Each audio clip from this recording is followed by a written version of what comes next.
my other fundamental problem is which goes to what you're talking about, is like, how am I supposed to care about these people? There's just too many damn people in this movie, right?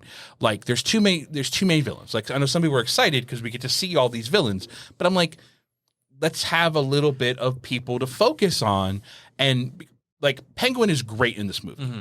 He is great in this movie. He's like 3 5-minute speeches in a 3-hour film. That's all he is. I didn't see him as a villain in this. I was about to say, we had one villain in my head. It was Riddler, and then everyone else was just supporting cast. I mean, Penguin, I'd argue in this is an anti-hero. Kyle, I don't agree with you often. I agree with you now. Like, Penguin's an anti-hero in this. But he's important, right? Like, he's an important character that we don't get. He's a bad guy in the city, right? But he's not a villain. And even the way they're trying to portray him as, he's this worthless, this underling, this blah, who's kind of blah. But like, you never get that vibe from him. No, I didn't buy that. You don't. And just the way he behaves, I don't ever believe this guy's ever been an underling to anyone. I feel like this guy has cut a lot of people who've talked junk to him, and so like, they're just, the whole Selena backstory is good. It's neat. I feel like you could take the Falcone part and the Selena part, and you could pull it out of this, and and do that detective story, and it would have been great. It would have been cleaner. It would have been, and I feel like you could take this Riddler and this and made room for emotional. And you could have taken this Riddler storyline and this guy who, because really what this is this the whole Riddler storyline is a class warfare storyline, right? And that's why I get the vibes of Katrina. You get the vibes of, you get these sort of class warfare vibes that were touched a lot in the third Batman movie, the third Nolan verse Batman movie, right? With Bane coming in and going, hey, kind of F the elites kind of thing, right? And you have that whole vibe, and you have this sort of military militia kind of vibe going on there. That's a whole storyline. That's a whole depth to a movie with more emotional content, more thing. And you get that from the Riddler, because the Riddler's the guy that's going, poor Bruce Wayne, everyone's talking about you as the orphan. No, an orphan's, watching another kid freeze every winter. An orphan's 30 kids in a room and the rat's nibbling on you, right? Which is why he chooses to kill the guy with rats. Like, it's these little things. That's a whole storyline. This other thing's a whole storyline, and we get just bits of it. And that's the problem I have with the movie, and that takes it lower, is that like I don't get to have enough emotional content for any of these things. I agree. I mean, I almost care as much for the maid that picks up the phone as I care about Alfred in this.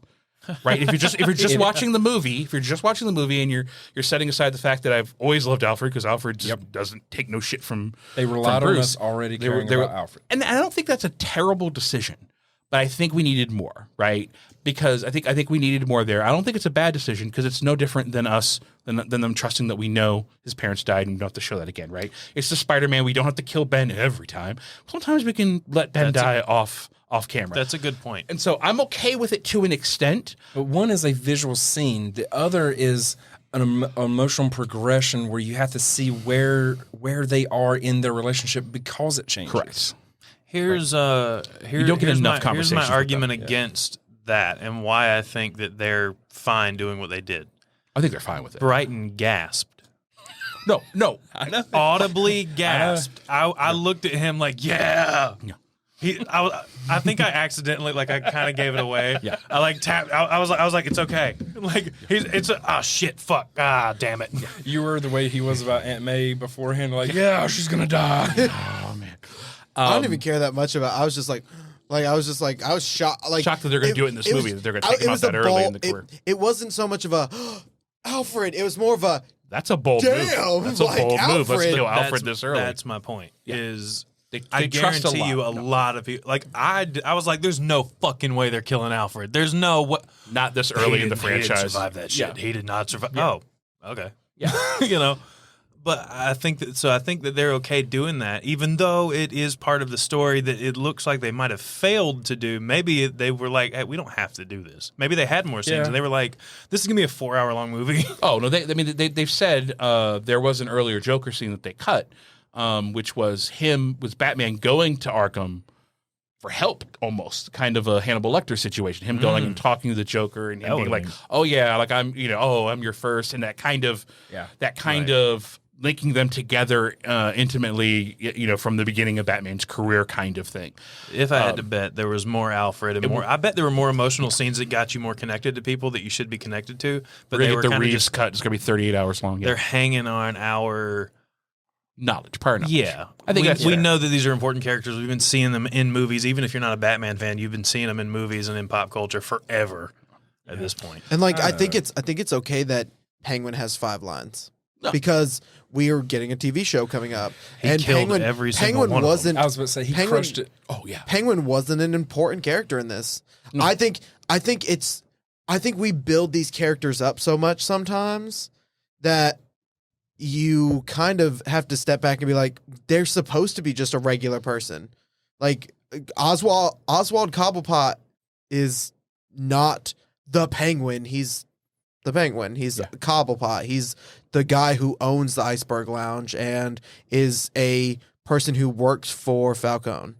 And he may not be a lackey like we'd imagine a lackey being, but he still just works for the guy.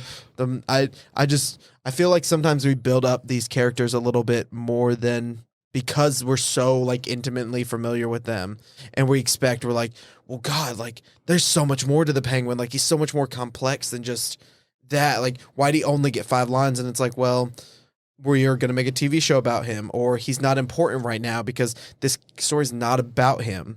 And we're making a point to show that it's not about him because he doesn't really matter because Falcone's still in the picture. Like, I don't know. And I get that. I do get that. But the problem I have with that argument, and is where I think this is the problem, one of the problems of the movie is like, if you're going to truck with the fact that, okay, you are going to care about how I feel, you're going to have feelings for when we try and kill Alfred because of your prior knowledge, then by golly, I'm going to also have that prior knowledge about Penguin and Catwoman and I'm going to have all this prior knowledge with people, and so I need more from them. You can't, you can't butter one side, not the other. I think it depends. It depends on what you. The only argument I have for it that fits it is I think it's whatever you hold them to, whatever standard you hold them to. So if you're like Bryton, you're like, yeah, the Penguin's just a guy. And so Bryton's cool with it. If you're like, Penguin's like super cool. Like I really wanted to see more of that. Then you're someone like you. Well, see, when I saw Penguin as he just nailed the little bit that he's in. We'll get more of him. Catwoman was a great thing.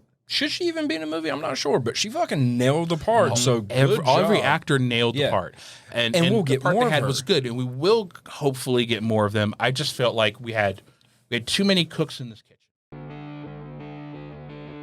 Hey there. Hope you enjoyed that clip. You can find more clips like this and full video episodes of the Small Stuff Podcast on our YouTube channel.